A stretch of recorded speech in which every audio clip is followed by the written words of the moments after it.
Bienvenidos a Economía en Breve del 27 de marzo del 2022. Esta semana hay que comenzar comentando el entorno político interno en el que están ocurriendo cosas que pueden tener consecuencias, diría, graves para el país. A los trasnochados diputados del Partido del Trabajo se les ocurrió invitar al embajador de la Rusia de Putin a la Cámara de Diputados e instalar el Grupo de Amistad México-Rusia, justo ahora que los aliados occidentales están haciendo un frente unido contra Putin y su ejército y la tensión está creciendo en el mundo. No sé si se dan cuenta estos diputados que con sus acciones no solo están cerrando los ojos, sino también justificando las atrocidades que está cometiendo el ejército ruso comandado por Putin contra el pueblo ucraniano. No hay manera de justificar la invasión de un país independiente en este siglo XXI, por más que se diga que otros países, como el propio Estados Unidos, lo pudieran haber hecho en el pasado. Por supuesto que hay que tener amistad con el pueblo ruso,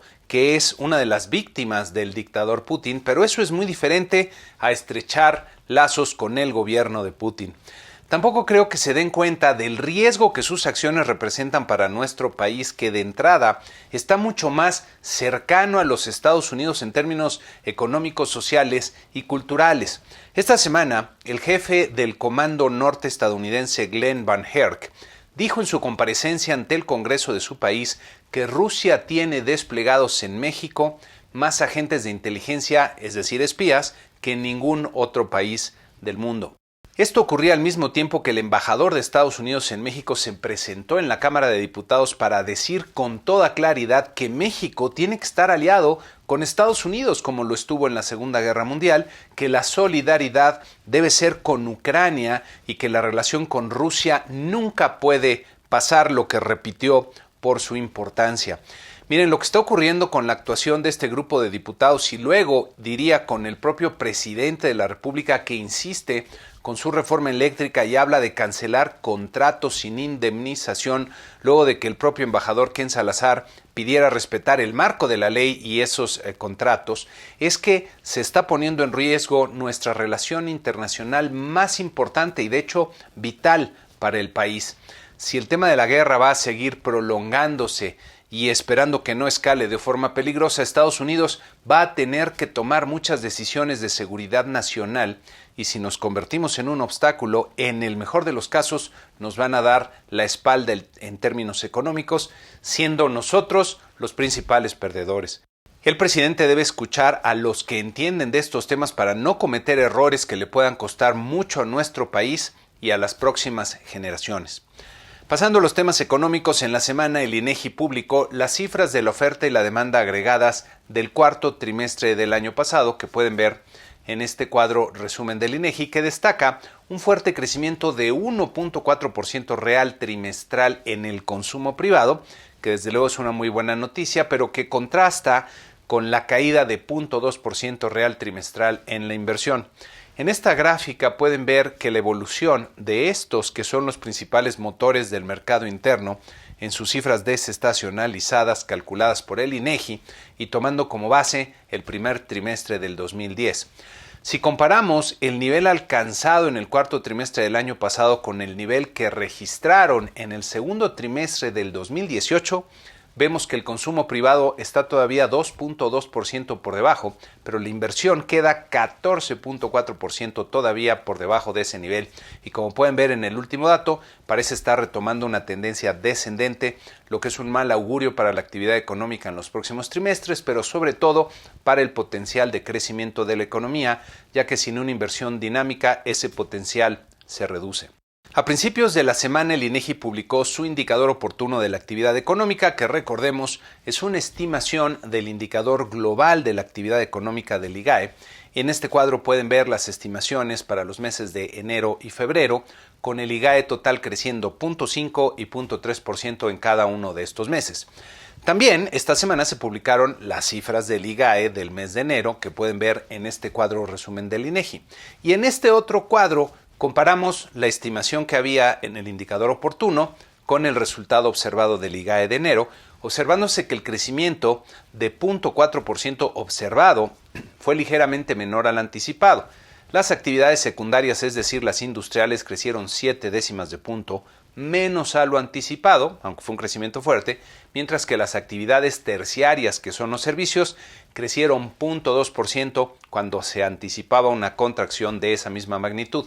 En esta gráfica podemos ver el repunte de enero en el IGAE total, que representa una buena noticia, pero todavía está por debajo del nivel alcanzado en marzo de hace un año. La industria recupera su ritmo de expansión y parece comenzar una tendencia ascendente, como vemos en esta gráfica. Los servicios, en cambio, crecieron en enero de forma muy modesta y todavía se perciben básicamente estancados, como vemos aquí. En otro tema, la inflación al consumidor de la primera quincena de marzo resultó menor a lo esperado por los analistas del mercado. En este cuadro del INEGI pueden ver un resumen de sus principales componentes con la inflación general en 0.48%, cuando el promedio de analistas encuestados por Citibanamex esperaba 0.53%, mientras que la inflación subyacente fue 0.35%, también por debajo del 0.40% anticipado en esta encuesta. En esta gráfica del INEGI podemos ver que la inflación de la quincena fue la tercera más elevada para un periodo similar desde el 2013. En la parte subyacente, que recordemos es la menos volátil, los precios de mercancías alimenticias siguieron fuertemente presionados, aumentando 0.59% en la quincena y 9.84% de forma anual. En la parte no subyacente, un comportamiento muy moderado en los precios agropecuarios, que aumentaron 0.24%, ayudó a contener un poco el fuerte repunte de 1.82% en los precios de los energéticos.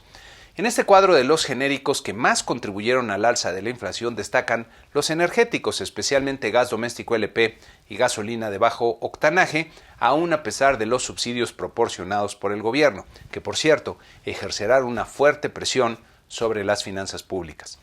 En esta gráfica de la inflación general anual, podemos ver que en las últimas quincenas ha dejado de subir, aunque no retoma todavía una tendencia francamente descendente. La inflación subyacente, en cambio, no ha dado la vuelta en su tendencia ascendente, aunque en esta quincena el aumento fue muy marginal, de 6.67% anual en la quincena previa a 6.68%. En sus principales componentes que podemos ver en esta gráfica, las mercancías siguen su ascenso alcanzando 8.54% anual, mientras que los servicios descendieron un poco para registrar 4.57%. Esta semana aconteció algo inédito con la decisión de política monetaria, ya que el presidente López Obrador se adelantó al anuncio oficial y dio a conocer en su conferencia mañanera que Banxico había decidido subir su tasa de interés de referencia en 50 puntos base. Este anuncio generó un gran revuelo en los mercados financieros entre los analistas económicos y me atrevería a decir que incluso al interior de la Junta de Gobierno del Banco de México, ya que existen principios básicos de confidencialidad y de difusión justa de la información que se violaron y que cuando no se cumplen como ahora afectan el buen funcionamiento de los mercados financieros, generando pérdidas y ganancias entre diferentes participantes dependiendo de sus posiciones. El presidente incluso reconoció que había violado la ley de Banco de México, recriminando a los tecnócratas corruptos que habían hecho un escándalo de su indiscreción. Y luego de que en la convención bancaria ofreciera una disculpa a la gobernadora de Banco de México y a los miembros de la Junta. El presidente también señaló que fue el secretario de Hacienda el que le informó la decisión, lo que diría es bastante usual,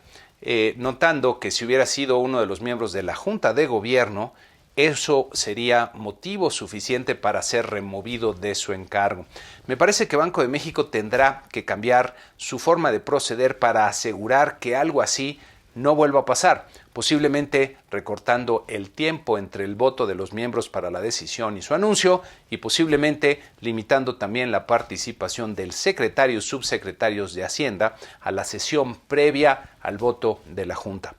Regresando a la decisión, en esta ocasión hubo unanimidad entre los miembros de la Junta para la magnitud del incremento, que por cierto también había unanimidad entre los analistas encuestados por Banamex para un incremento de 50 puntos base en esta ocasión. En esta primera gráfica podemos ver la evolución de la tasa de referencia monetaria junto con la inflación anual general y subyacente, observándose un acelerado ritmo ascendente en todas las líneas. En esta siguiente gráfica se aprecia la tasa de política monetaria nominal en la línea oscura y la tasa real resultante, en la línea naranja. La tasa real es el cambio en el poder adquisitivo del dinero una vez descontada la pérdida que representa la inflación y como pueden ver se encuentra todavía en terreno negativo y muy por debajo del nivel considerado neutral por Banco de México en el área azul claro aquí en la gráfica. Esto quiere decir que aún falta un buen trecho de alza en la tasa de interés de referencia que me parece llegará en este año por lo menos al 8%. En este comunicado, Banco de México volvió a revisar al alza y de forma importante su trayectoria prevista para la inflación, como puede verse aquí en este cuadro. Para el último trimestre del 2022, la inflación general se revisa de 4.5 a 5.5%, mientras que la inflación subyacente pasa de 4.3 a 5.2%, recordando que son promedios trimestrales. La convergencia de la inflación hacia su meta se posterga nuevamente ahora hasta el primer trimestre del 2024 y del comunicado destacan, diría yo, que el balance de riesgos para la inflación se ha deteriorado y se mantiene sesgado al alza. En esta siguiente gráfica puede verse la evolución que ha tenido la tasa de interés de los bonos de 10 años en México, que a principios del 2021 a la fecha se ha incrementado cerca de 350 puntos base. Este incremento responde principalmente al cambio en las condiciones financieras internacionales, diría yo, que se ha reflejado en las tasas de interés de los bonos del Tesoro de Estados Unidos a 10 años, que pueden ver ahora aquí en la línea naranja, observándose una estrecha correlación entre ambas tasas. Sin embargo, la tasa del mismo bono a 10 años en Estados Unidos se ha incrementado cerca de 200 puntos base respecto a los niveles más bajos que alcanzó en el 2020. Es posible que esta diferencia se deba a mayores expectativas de inflación de mediano y largo plazo, que los inversionistas traducen en la exigencia de un mayor premio que repercute en la tasa de interés nominal de largo plazo. Banxico ha señalado que está tratando de impedir que las expectativas inflacionarias de mediano y largo plazo se desanclen, ya que esto puede hacer que el proceso inflacionario sea más difícil de controlar y requiera un mayor esfuerzo en el futuro, es decir, tasas de interés de política monetaria todavía más elevadas. Usualmente se miden las expectativas de inflación mediante la encuesta entre los analistas las encuestas entre los analistas económicos del sector privado, que son los que hacen pronósticos formales, pero las expectativas que más importan son las de los agentes económicos. Los analistas tratan de aproximar estas expectativas, como las empresas que fijan precios tomando en cuenta sus presiones de costos o los inversionistas que piden premios mayores a las inversiones de renta fija cuando anticipan una mayor inflación. Habrá que ver entonces si este repunte en las tasas de interés de largo plazo en México está reflejando simplemente la mayor percepción de riesgo global generada por la invasión a Ucrania u otros temas, o están ya incorporando una mayor inflación de mediano y largo plazo en México. Por último, el INEGI dio a conocer los principales indicadores del comercio interior del mes de enero, que pueden ver en este cuadro, en el que destacó un crecimiento, diría, sólido de los ingresos por suministro de bienes y servicios, que es otra forma de llamar a las ventas al por menor, de 0.6% real mensual. En esta gráfica podemos ver que las ventas al por menor han recuperado niveles parecidos a los que había antes de la pandemia y comienzan a mostrar una incipiente tendencia de alza. Las ventas al por mayor, en cambio, muestran un comportamiento mucho más positivo, superando el pico que había prepandemia y mostrando una clara tendencia de alza. Es probable que este desempeño se deba a una reconstrucción de los inventarios por parte de los comerciantes mayoristas ante los problemas de desabasto que generaron las disrupciones de muchas cadenas de suministro durante la pandemia y tal vez anticipándose a los problemas que pueden venir por las consecuencias de la invasión de Rusia a Ucrania. Regresando al cuadro, en contraste con el buen desempeño de las ventas, el personal ocupado en el sector minorista se redujo en 0.1% durante el mes, mientras que en el sector mayorista apenas creció 0.1%, lo que nos habla de una situación menos favorable en el mercado laboral. Para la semana que inicia tendremos mucha información importante. En México comenzamos el lunes con las cifras de balanza comercial de febrero, que nos permitirá hacer inferencias de cómo viene la actividad económica en el país en el segundo mes del año. El miércoles tendremos la ENOE, la Encuesta Nacional de Ocupación y Empleo, y el reporte de finanzas públicas del mes de febrero. El jueves Tendremos las cifras de la actividad financiera del mes de febrero y es la fecha límite para la presentación al Congreso por parte de la Secretaría de Hacienda de los llamados precriterios de política económica, donde comienzan a delinearse tanto el escenario macroeconómico previsto para el 2023 y en el que seguramente veremos revisiones importantes en los pronósticos para el 2022, así como la política fiscal para el año que viene. El viernes tendremos las remesas familiares de febrero, los resultados de la encuesta de expectativas de Banco de México y el indicador IMEF del mes de febrero, que hay que recordar es uno de los indicadores más oportunos para ver cómo va el ritmo de la actividad económica. En Estados Unidos tendremos hacia finales de la semana los reportes de ingreso y gasto personal del mes de febrero y del reporte de empleo del mes de marzo. Para la sección Da Vinci les voy a compartir una reflexión que espero les será muy útil y que viene de este excelente libro de Charles Duhigg, que en español se tradujo el título como Más agudo, más rápido y mejor. Les advierto, por cierto, que no es propiamente una frase tomada del libro, sino el resumen de la sección de toma de decisiones que viene ahí. Tomar buenas decisiones descansa en nuestra habilidad para visualizar lo que ocurre a continuación y pronosticar el futuro, lo que nos confronta con lo que no sabemos y funciona cuando partimos de supuestos realistas.